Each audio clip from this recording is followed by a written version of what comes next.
Hey, good morning and happy Sunday, Super Bowl Sunday, that is.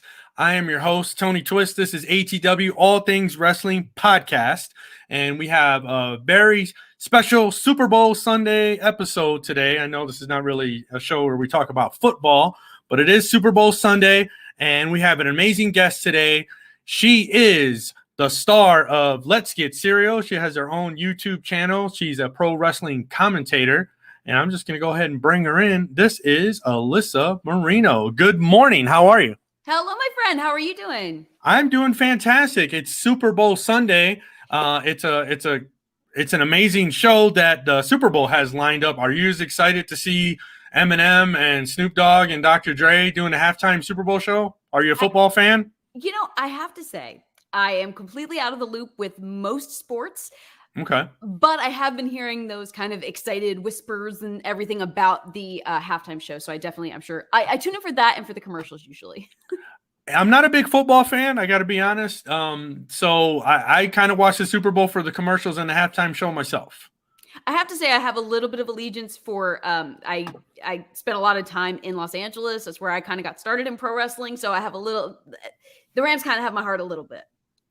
Well, a funny story. So I'm originally from Detroit, and anyone that knows anything or not anything about football, the Lions have never won anything and are atrocious. And Matthew Stafford was a Detroit Lion quarterback for 12 years, and the guy's amazing. And the year he leaves the Lions, he goes to the Super Bowl.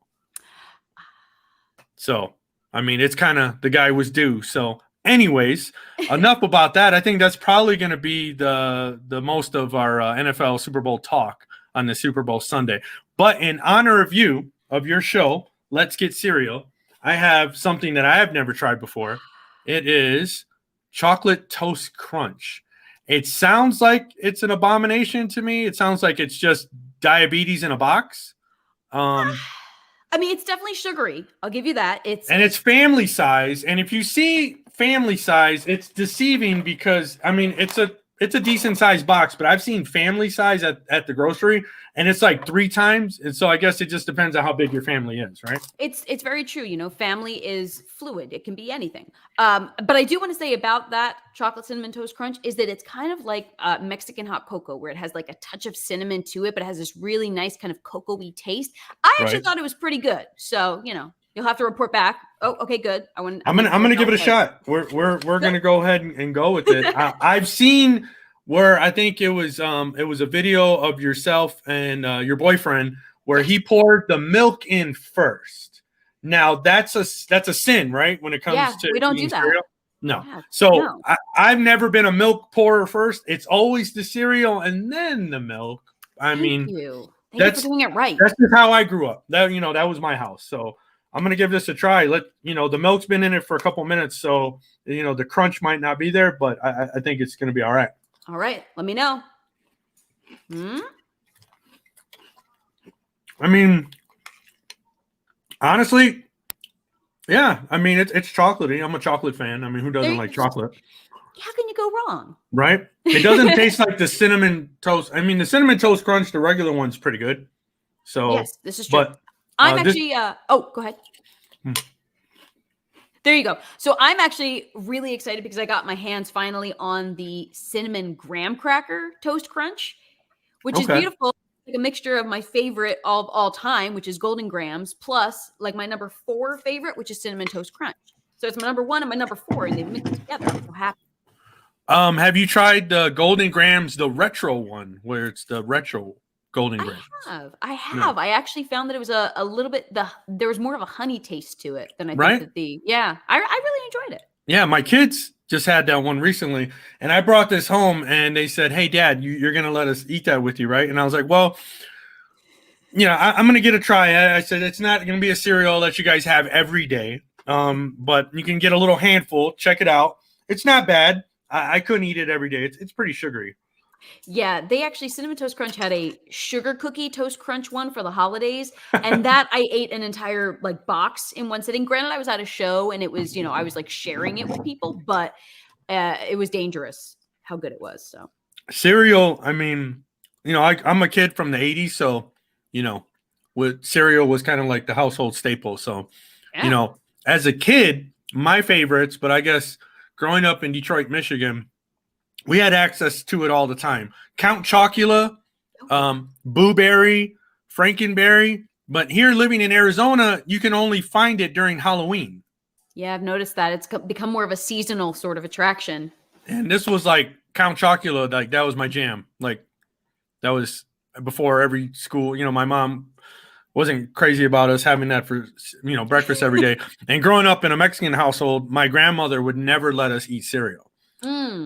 She was totally against anything in a box. She would get up at 4:00 in the morning and make breakfast every day.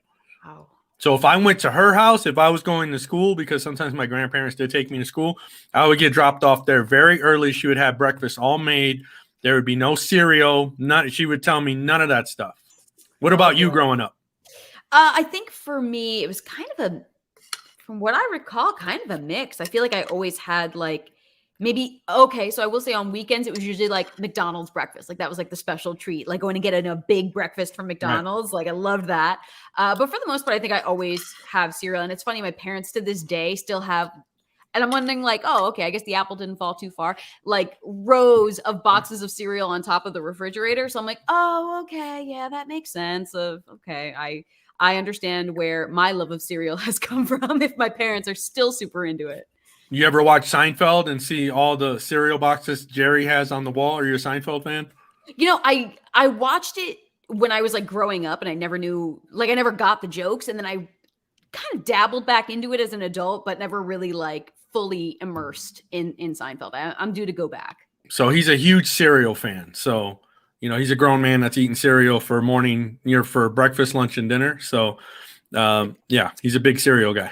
I approve. I love that. Okay, now I need to go back and watch it. I actually we got our 12-year-old daughter watching Seinfeld with us, which is hilarious.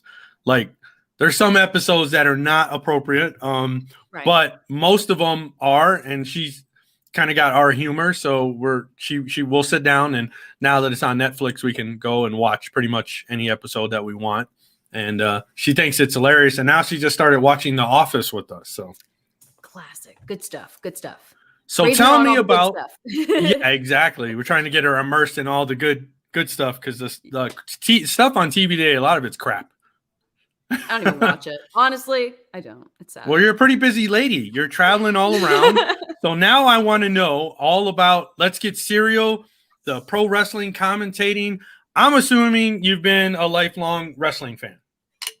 So, kind of. I grew up, I was super little when I first started watching wrestling with my great-grandfather at the time.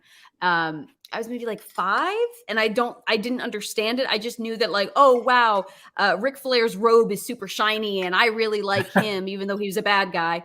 And being just scared out of my wits of Paul Bearer. Not of The Undertaker, but of Paul Bearer. So I knew that I had things that made me feel certain ways and elicited emotion. But then I fell off literally until my 20s. And then once I started kind of watching again, it was actually when I moved to LA, my roommate was really into it. And it was so funny. The first thing I heard I think I was in the room and I hear Sami Zayn's entrance music. And I was like, well, hang on. I really like this song. What is this song? And I kind of like went to the room and then I was like, oh, wow. Okay. This is fun. I sat down, I watched it and literally, it's the silly saying of the rest was history, but that was where it kind of all started again for me from being a very little kid and watching and experiencing and feeling feelings and excitement over it. That's when it kind of all came back.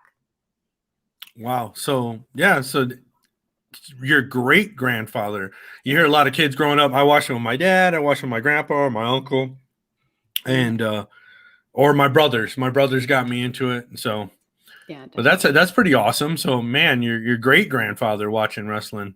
Oh, yeah. Where did you grow up? So I grew up in Philadelphia. It's the lovely map of Philadelphia behind me. So yeah, grew up, kind of like right outside the city, which was really cool. Basically to be able to have, if you wanted to be in the thick of all the excitement, it wasn't that far. But then when you wanted to be kind of a little bit removed and out toward the suburbs, it wasn't that far either. So Well, there's a lot of wrestling history there in Philly. There certainly is. ECW being the thing that comes to mind. Of course. Have you ever, I mean, I know from the timeline I'm trying to get when you got kind of back into wrestling, you would have missed all that ECW days, right? But half of the fun of getting back into it was going back and watching old footage and getting to see old matches and getting to kind of learn about a lot of the stuff that I had missed, because it's like, of course I would like skim through when I was in grade school and see certain things on like UPN or whatever, but then actually to go back and kind of delve a little deeper was really, really awesome. Yeah, I mean, that's cool. That's a town I would have loved to back in the day, especially caught a wrestling event. But there's a lot of wrestling, homegrown wrestling there now, right? Is House of Glory, are they in Philly? House of Glory, I believe, is New York. Oh, but I mean, okay. that's the cool thing about the Northeast is that everything is super easy to get to. It's like from Beyond and Limitless up in New England to House of Glory to just honestly everything. It's just such a little cluster up there, Yeah, it seems like a lot of the territory wrestling is kind of making a huge comeback. Independent wrestling is huge right now. I mean, Texas, where you're at, the Northeast, Florida, out here on the West Coast, not so much. In California, there was, but with COVID and stuff, they had a lot of restrictions and lockdowns. But some of the places back east, the Midwest, and the South, a little bit more laxed in regards to stuff like that. Now, tell me about your pro wrestling commentating. How did you get involved in that? And then, how often are you doing shows and traveling right now? Yeah. So when I first kind of started getting that itch of, wait, hold on, I kind of rediscovered, well, how do I do this? What would it be like to do this? I mean, at first I was thinking like, maybe I'll wrestle. I don't know. So I found Santino Brothers Wrestling Academy in Bell Gardens in Southern California. Okay. And they did a one-day tryout. And, you got to go through and learn all, your roles and your, minor bumps and stuff like that. But the final part of the day was cutting a promo. And that had been something that I had been practicing because I thought about this character idea and stuff like that. And really that moment of cutting the promo was what felt like it clicked with me. Right. So I wanted to find a way, and I didn't know if it was possible. And I talked to Joey Chaos, who was running the school. I was like, is there anything for people that want to be managers or to be a valet or a ring announcer? I was never thinking commentary. Mm-hmm. And it was like, we're thinking of doing a program like that, but we haven't started it up yet, but we'll let you know. And I'm thinking, okay, we'll see. I didn't really expect that anything would come of it aside from, hey, I tried this out. This was super cool. I don't think I'm going to be in the ring wrestling, so I'm just going to keep going to shows, and that's fine. That's all well and good. Right. And then they actually did do a manager's class, and it was, I believe, October 2017, and that was life-changing. That was something where got to get a feel for. We would do live shows on like Facebook Live. So we showed up our first day, and it was like, okay, well, you're going to manage this. They had open ring at the same time at the school. So it was the idea of, okay, you're going to be managing this wrestler. You're going to manage that wrestler. You're going to referee. You two are going to do commentary. You're going to ring announce. You're going to hold the camera. You're going to take photos on, like, it was literally every aspect of an event of a production team that we could fill. We were trying to fill in those classes.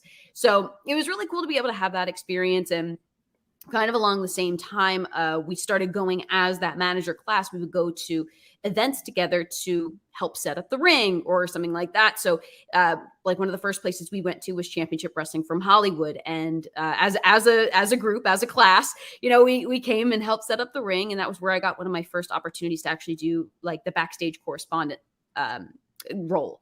So that was really exciting. And that kind of gave me my taste for, getting in front of the camera and starting to feel, more comfortable.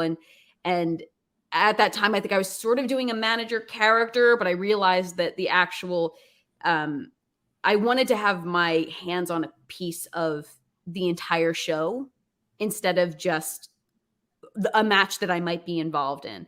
So it was really cool to be able to find ways that I could creatively get things out of the wrestlers I was talking to.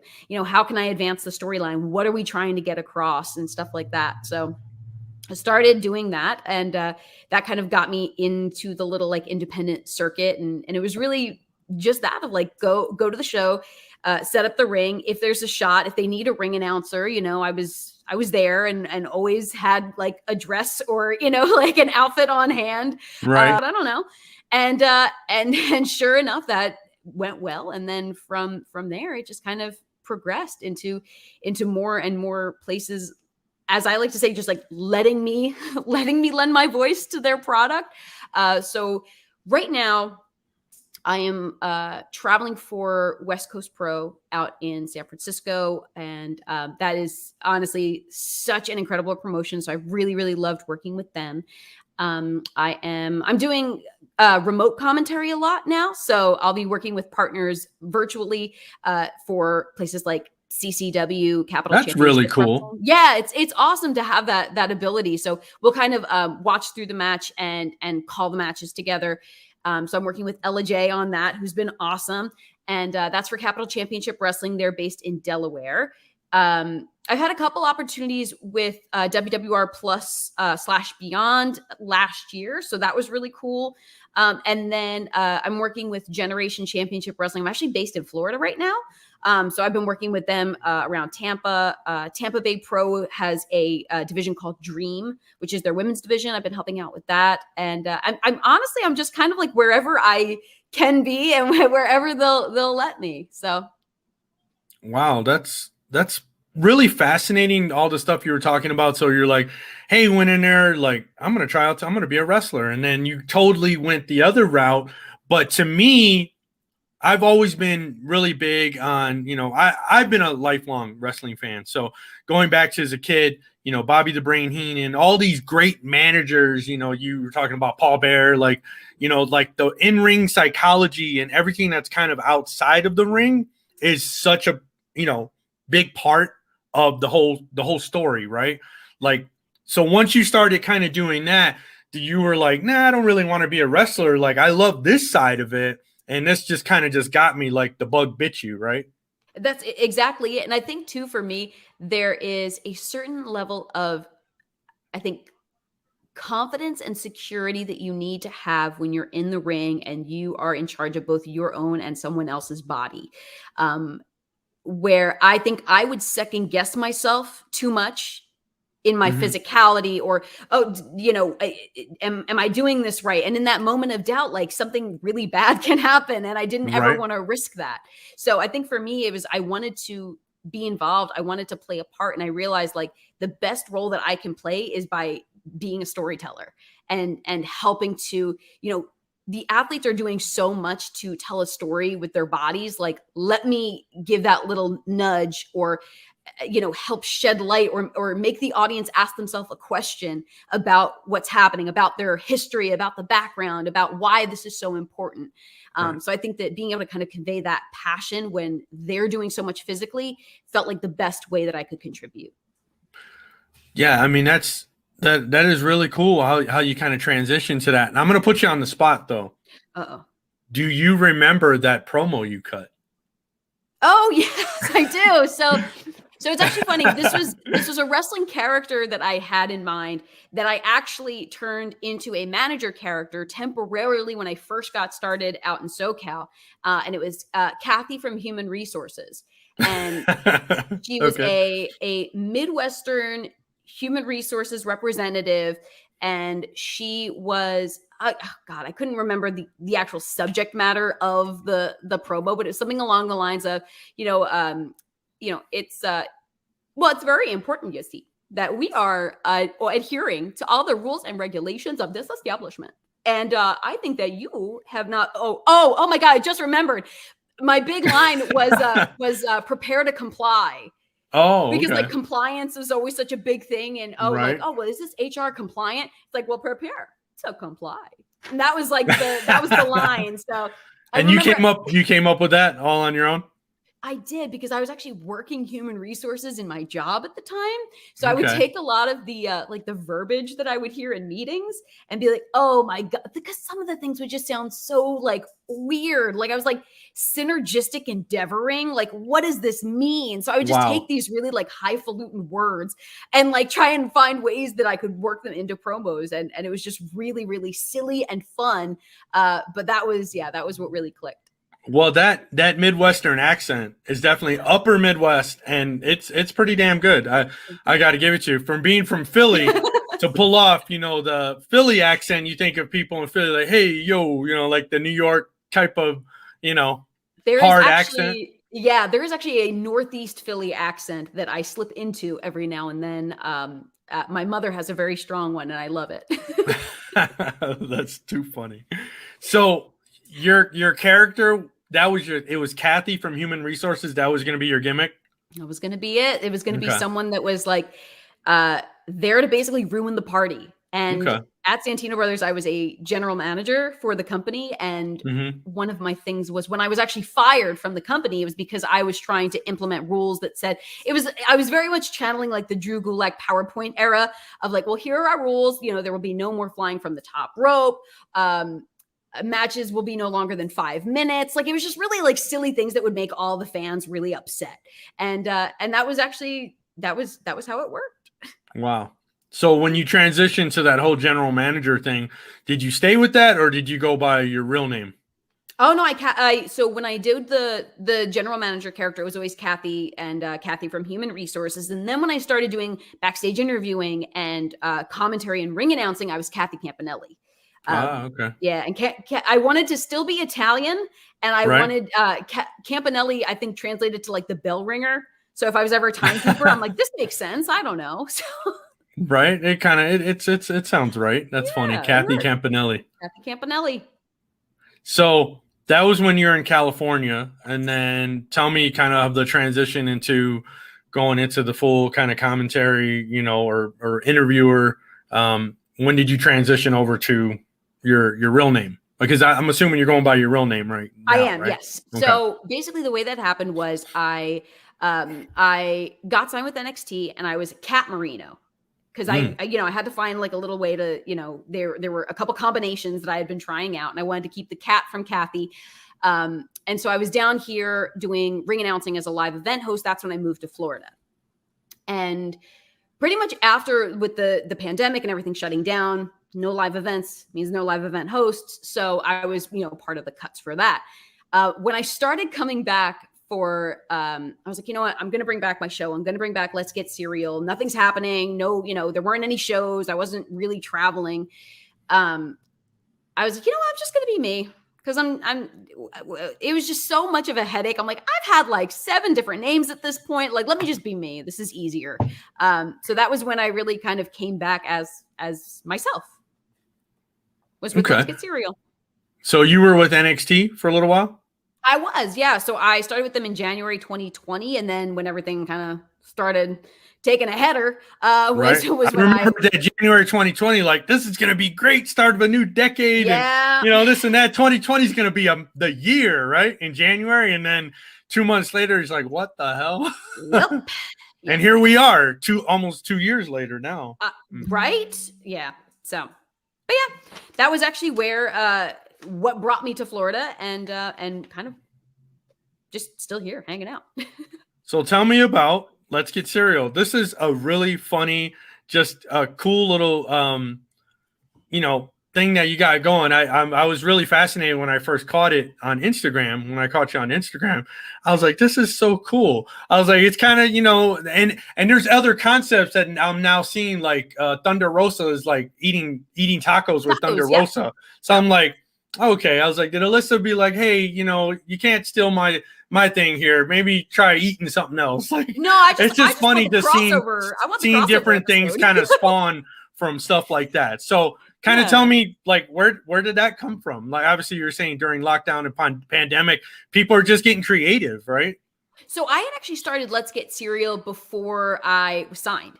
So I'd actually been doing it. I would bring cereal to wrestling shows, or it was actually really cool for a time out in SoCal. Like people knew me as the cereal girl, so they would bring cereal to shows, which was awesome. I was like, oh my gosh. I was like, if nothing ever happens, I've at least had people bring me food. I'm happy. This is. So how did they know you were the cereal girl? Or did you just show up one day just eating some cereal and people were like, it was all from social media. So people would follow me on social media and see me. I would do cereal reviews, and like it was really just something that spawned from social media and became Let's Get Cereal. Before I started having guests, it would just be like, hey, I'm going to try these cereals, whatever. And then it became, oh, cereal girl. And then it became fans, bringing cereal to shows and stuff like that. So then it became, hey, well, Heather Monroe, you're on this show too, and we're buddies. You want to sit down and try the cereal with me? And that's kind of where it came from. Was just kind of being on the same shows with friends and people I had a decent rapport with that were willing to spare a few moments to sit down and share a bowl of cereal with me. And then when I got signed, I kind of stopped doing the show because obviously, like the role of what I was doing, the adjustment to being in a brand new place was mind-boggling. And then when everything kind of was super haywire, I decided to bring it back with via Zoom, being able to reconnect with friends and kind of make new friends and stuff like that. So it was really cool to be able to kind of resurrect that in a way that I felt like was good for my mental health, to have a project to work on, but also to like connect with friends and people that I was just like excited to catch up with a lot of the time. That's really cool on how that started and how it just kind of progressed. And then, like during the whole lockdown and everything, it's like, shit, I need something to keep me from going crazy. And so your kind of show just like, you just start eating with people via Zoom or, on some kind of a podcast or, your show. Tell me about, obviously I'm a huge wrestling fan. You're a wrestling fan. Is there someone that you've had on your show that you're kind of like starstruck, like, oh, this person, or is it mainly people that you already know and they just kind of come on, or are you having wrestlers reach out to you, hey, I want to eat cereal with you on your show? It's the really cool thing is it's kind of been a mix. Usually I'll be real. Usually it's friends of mine that are like, hey, I want to come on. I'm like, okay, cool. Like, let's do it. Or like, hey, I haven't chatted in a while. I'm like, sweet, let's grab cereal and do a Zoom call or something like that. There was one guest that I was very lucky to have on that I did not have a prior rapport with.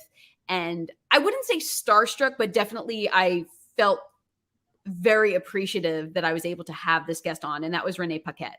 That's awesome. That was someone that was a huge influence to me. Being able to kind of hear her voice on a broadcast gave me, I think, a lot of confidence to feel like, okay, like this is something I can do. I can, like, seeing someone else do it made it feel like it was a little more empowering for me, who never really considered that could ever be a possibility. So I was, and she's amazing. She's fantastic. And honestly, like, I love oral sessions. So I was like, being able to connect with her. And I was actually right around the time that her cookbook came out. So we were able to like talk a lot about food and just stuff like that, and not even really a whole lot wrestling related. So it was really nice to be able to kind of connect with just a genuinely wonderful human that also I think was a huge inspiration to me. That's awesome. I think she's definitely one of the first women that, a major organization brought on. I was really disappointed, when she was, released by WWE, but I think her being at the broadcast table just brought something just that was desperately needed. And I think you're seeing it now, a lot more women in the pro wrestling commentary. And, it's, the backstage interviews have been there for a long time. But I think they're definitely given a much more serious role now, and with women like yourself, and I believe Sam Laterna. Veda Scott's incredible too. So they're definitely people I'm very excited to hopefully work with someday. Yeah, so that would have definitely. Were you doing it live with Renee, or did you guys do like a Zoom thing? Or we did a Zoom thing. It wasn't in person. No. Unfortunately, just geographically, it was easier to connect via Zoom. Okay. Yeah, I think she's in Vegas. I actually think now maybe has come back east. Okay. But at the time she was in Vegas. Yeah. Oh, okay. Yeah, I mean that would have been really fun. I did watch that episode. I've caught a lot of your episodes. I think you had Brian Cage on, Yeah, that was one of my earliest ones. Scorpio Sky, right? Scorpio Sky's been on. That was such a cool episode because he had not actually purchased cereal in like 10 years or something. So we actually went to the supermarket and like did that portion of it. This was like pre-COVID, so we were able to like actually like meet up in person to do things. So that was cool. That is really funny. So like he's like, I've been off cereal, and somehow you got him back on. I was like, we need to fix that. Come on. So what's next for you? What's your 2022 look like? Where's Alyssa Marino going in 2022? I see you got a big map in the back. You were saying that you love maps. So tell me about that. And where are those maps taking you this year? Well, hopefully, I would love to be, have maps take me all over the world. For right now, West Coast Pro has been a really consistent one for me. So being up in San Francisco, usually on a monthly basis for their events, which you can watch on Independent Wrestling TV. They're fantastic. CCW, I will be partnering with 5cc, which is kind of in the Pacific Northwest. So I'll be working a bit with them as well. Generation Championship Wrestling down here in Florida. I'm trying to be all over the place. We'll see how that goes. I'm actually super excited because I will be debuting on the broadcast team for CFU, Combat Fights Unlimited, which is in Williamstown, New Jersey.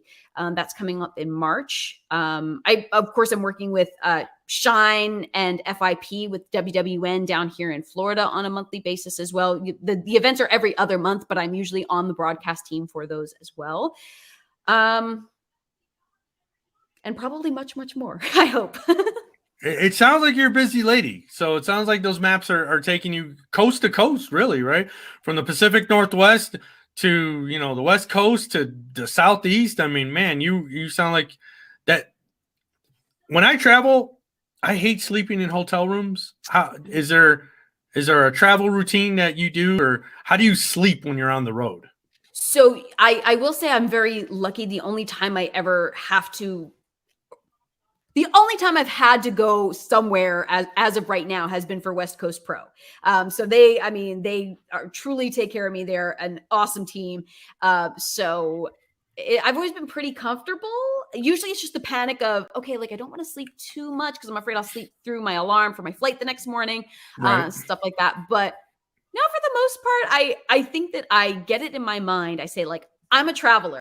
I love to travel. And that's kind of like my mantra. So it's like, I will say TSA pre-check is where it's at.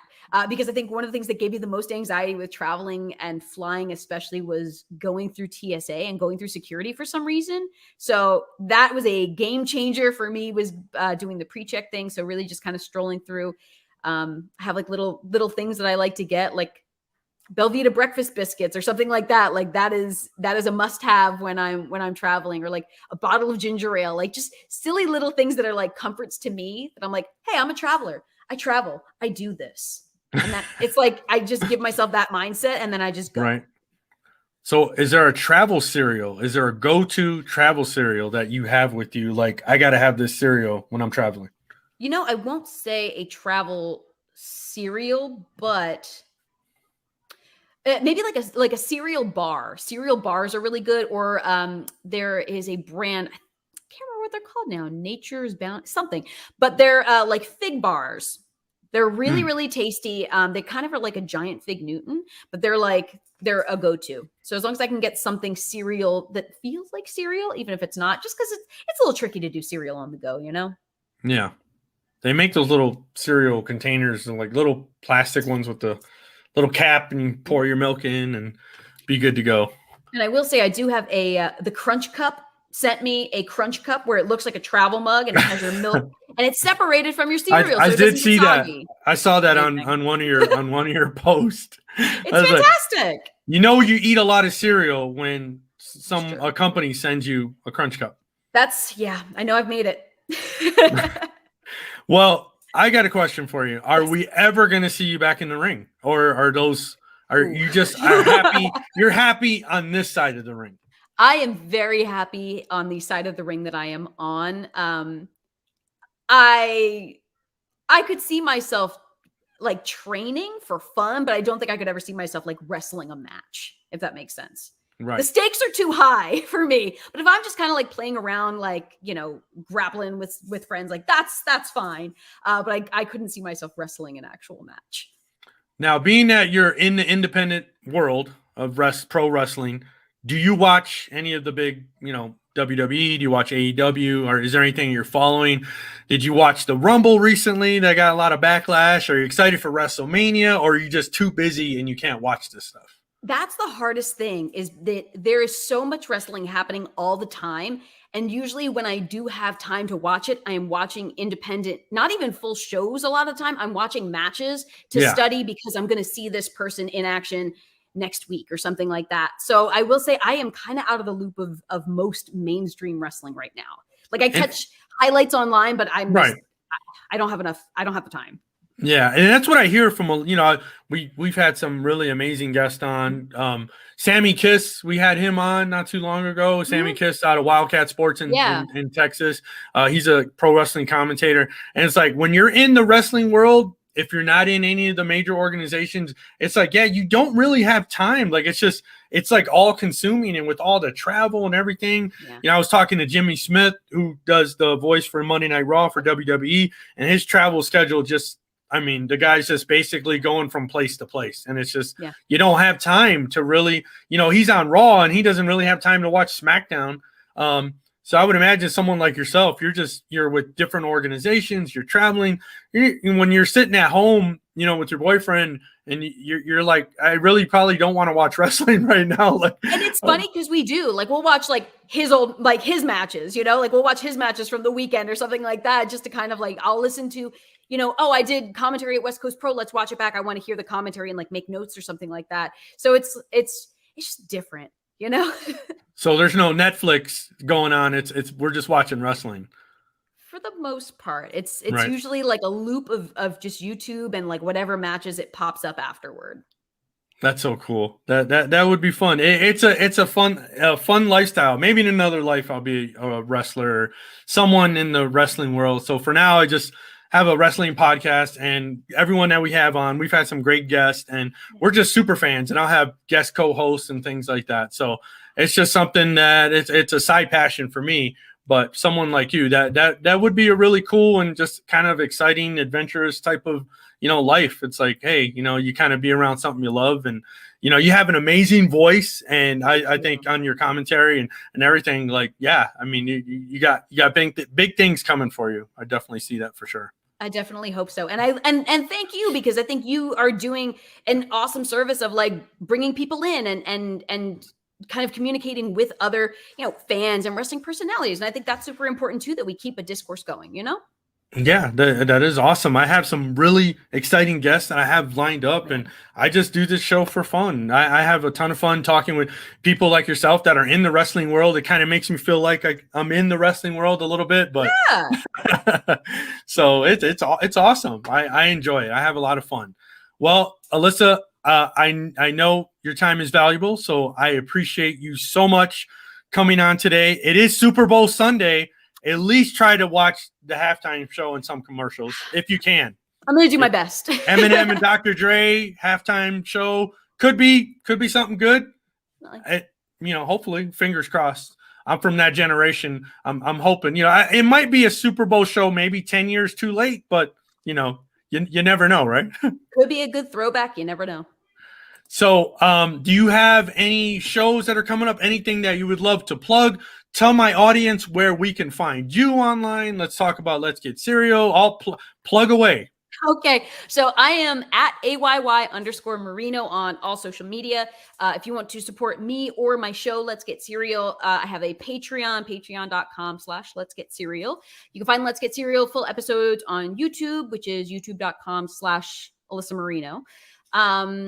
Ella J and I host the CCW In and Out the Locker Room podcast, which is available wherever you get your podcasts. We also have a video version that is available on YouTube. And yeah, just follow me on social media and I'll be happy to share where I'm going to be next. My story's always got flyers or something of what I'm doing.